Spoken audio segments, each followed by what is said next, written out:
भारत की सत्ता में कई परिवारों का राज रहा है और ये परिवार आज तक सियासी दांवपेच में उलझे हुए हैं। फिर चाहे गांधी परिवार हो या फिर सपा का सियासी खानदान, सबने राजनीति में खूब दांवपेच खेले हैं। लेकिन देश की राजनीति में एक परिवार ऐसा भी है जिसने सत्ता के सिंहासन के लिए न सिर्फ अपने धर्म को दांव पर लगा दिया बल्कि ईमान के साथ भी खिलवाड़ किया।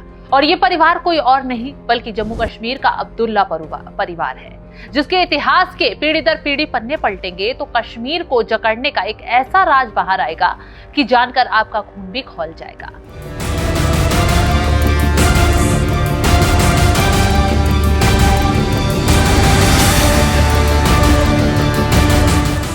नमस्कार, आप देख रहे हैं एनएमएफ न्यूज। मैं आपके साथ शबनम। आज आपको बताऊंगी कश्मीर के अब्दुल्ला परिवार का वो गहरा राज जिसने अपने जाल में फंसाकर घाटी को किया बर्बाद। अब्दुल्ला परिवार की कहानी झेलम नदी के किनारे बसे श्रीनगर के शौरा इलाके से शुरू होती है।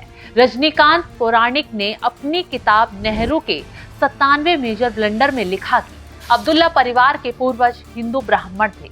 शेख अब्दुल्ला के परदादा का नाम बार मुकुंद कौल और दादा का नाम राघव राम कौल था।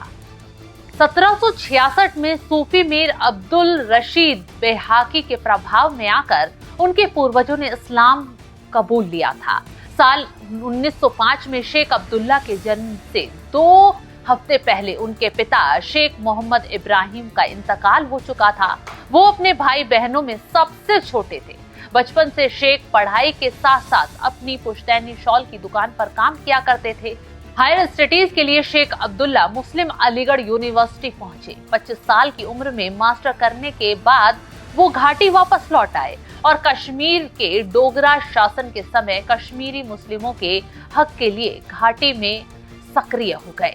इसी दौरान 1932 में चौधरी गुलाम अब्बास के नेतृत्व में एक पार्टी का गठन हुआ जिसका नाम था मुस्लिम कॉन्फ्रेंस।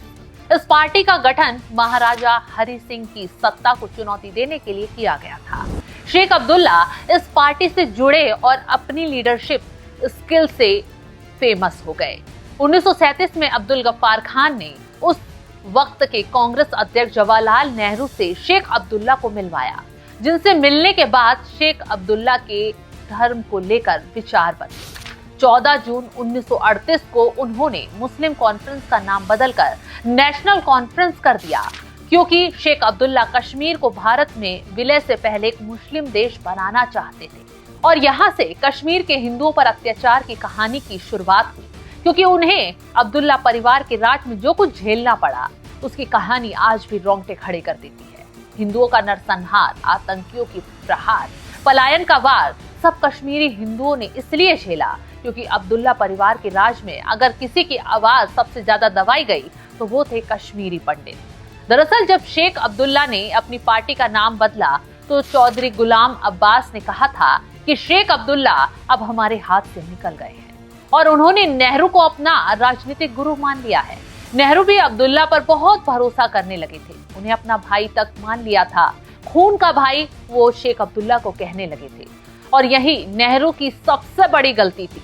क्योंकि 1950 तक कश्मीर का मसला यूएन में पहुंच चुका था। भारत सरकार ने राज्य को धारा 370 के तहत विशेष स्वायत्तता भी दे दी थी। शेख अब्दुल्ला नेहरू की इच्छा के तहत कश्मीर की सत्ता संभाले हुए थे, लेकिन इस दौरान काफी कुछ ऐसा हुआ जिससे अब्दुल्ला की नीयत में सवाल उठने लगे। 1950 में नेहरू ने अपनी बहन विजय लक्ष्मी पंडित को कई पत्र लिखे। तो नेहरू ने अपनी बहन को पत्र जो लिखा उसमें कहा, शेख अब्दुल्ला अब सही व्यवहार नहीं कर रहे हैं, वे कश्मीर मसले पर खराब बर्ताव कर रहे हैं।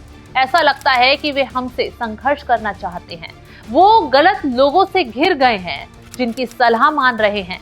मुझे अब शक सा होने लगा है। नेहरू का शक कुछ रोज बाद ही बस यकीन में बदल गया। 29 सितंबर 1959 को शेख अब्दुल्ला अमेरिकी राजदूत से मिले और कहा कि उनकी राय में कश्मीर को आजाद होना चाहिए।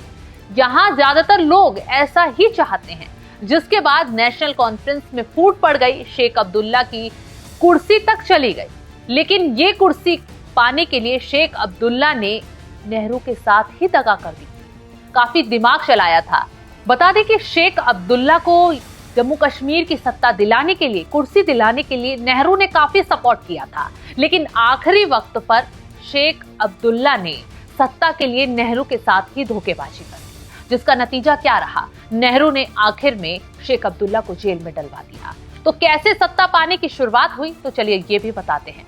कश्मीर के भारत में विलय पर आधिकारिक फैसला लेने के लिए कश्मीर के राजा हरि सिंह और शेख अब्दुल्ला ने दिल्ली से थोड़ा समय मांगा था। शेख अब्दुल्ला 2 राष्ट्र सिद्धांत के जरिए पाकिस्तान बनने का विरोध कर रहे थे। इसकी वजह से वो कट्टर मुस्लिम नेताओं के निशाने पर भी आ गए।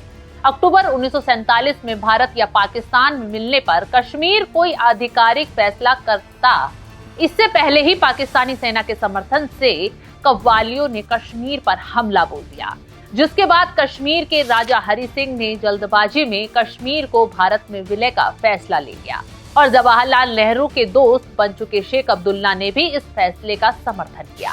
1947 में राजा हरि सिंह पर दबाव बनाकर उन्होंने शेख को कश्मीर का प्रधानमंत्री नियुक्त करवा दिया। आजादी के बाद नेहरू कश्मीर के मसले पर शेख अब्दुल्ला से जरूर बात करते थे। हालांकि 1953 में नेहरू ने शेख अब्दुल्ला को पद से हटाकर जेल में डलवा दिया था। कहा जाता है कि शेख अब्दुल्ला को प्रधानमंत्री के पद से हटाए जाने के पीछे उनकी भारत सरकार विरोधी नीतियां मानी जाती है। 1947 से 1953 के बीच कई मौकों पर कश्मीर को आजाद देश बनाने की भी बात हो चुकी थी। 11 साल जेल में रहने के बाद साल 1964 में शेख अब्दुल्ला को रिहा किया गया। तब तक अब्दुल्ला कश्मीर की आजादी की मांग एक तरफ रख चुके थे। इस एक्शन के बावजूद जब 27 मई 1964 को जवाहरलाल नेहरू का निधन हुआ तो शेख अब्दुल्ला खूब रोए थे। शेख अब्दुल्ला अपनी बेटी खालिदा के करीबी थे, लेकिन जब सत्ता सौंपने का मन बनाया तो उन्होंने अपने बेटे फारूक अब्दुल्ला को आगे बढ़ा दिया। अपने बेटे फारूक अब्दुल्ला को सत्ता सौंपने के लिए चुना और बेटी को दरकिनार कर दिया। फारूक अब्दुल्ला 1965 में पढ़ाई करने के लिए लंदन गए, वहीं ब्रिटिश महिला से शादी करके ब्रिटेन की नागरिकता ले ली। 1975 में पारिवारिक वजहों के चलते फारूक अब्दुल्ला को कश्मीर लौटना पड़ा, जिसके बाद शेख अब्दुल्ला ने कश्मीर और पार्टी की कमान फारूक अब्दुल्ला के हाथों में दे दी। 1980 में श्रीनगर सीट से फारूक अब्दुल्ला को चुनावी मैदान में उतारा गया। सितंबर 1982 में शेख अब्दुल्ला के निधन के बाद पार्टी और राज्य की सत्ता में काबिज फारूक के परिवार में रार छिड़ गई, जिसके बाद मुख्यमंत्री पद फारूक अब्दुल्ला के हाथों से भी चला गया। मतलब कि पहले शेख अब्दुल्ला का जम्मू कश्मीर पे कब्जा रहा, बहुत दिमाग वो चलाया करते थे और सियासी चालबाज में उन्होंने जम्मू कश्मीर की सत्ता पर अपना दबाव कायम रखा। उसके बाद अपने बेटे फारूक अब्दुल्ला को आगे बढ़ाया। फारूक अब्दुल्ला ने भी जम्मू कश्मीर की सत्ता पर राज किया, लेकिन परिवार में ही विवाद खड़ा हो गया। 1996 में चुनाव हुए, नेशनल कॉन्फ्रेंस प्रचंड बहुमत के साथ जीती। फारूक अब्दुल्ला के बेटे उमर अब्दुल्ला राजनीति में उस वक्त सक्रिय हुए। 1998 में लोकसभा चुनाव जीते और केंद्र की एनडीए सरकार में मंत्री बने। 2001 में वो देश के सबसे कम उम्र के विदेश मंत्री बने। हालांकि 17 महीने के बाद ही उन्होंने इस पद से इस्तीफा दे दिया। 2002 में फारूक अब्दुल्ला ने उमर अब्दुल्ला को नेशनल कॉन्फ्रेंस का अध्यक्ष घोषित कर दिया, जिसके बाद 2008 में कांग्रेस और नेशनल कॉन्फ्रेंस के गठबंधन से उमर अब्दुल्ला तीसरी पीढ़ी के जम्मू कश्मीर के मुख्यमंत्री बने। इस तरह से अब्दुल्ला परिवार का राज कश्मीर पर रहा और एक बार फिर उमर अब्दुल्ला जम्मू कश्मीर की कमान संभालने जा रहे हैं।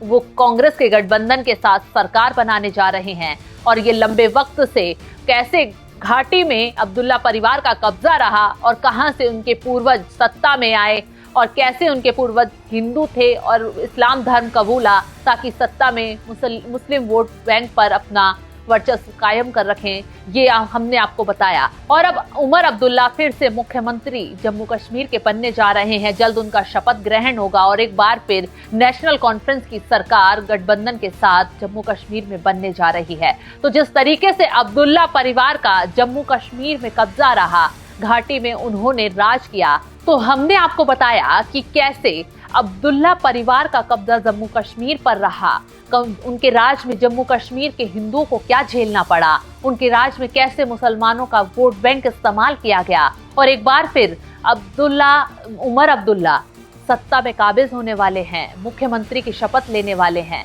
और अब्दुल्ला परिवार का राज फिर कायम होने वाला है। तो इस खबर पर फिलहाल आप क्या राय रखते हैं? कमेंट कर अपनी राय में जरूर बताएं। नमस्कार।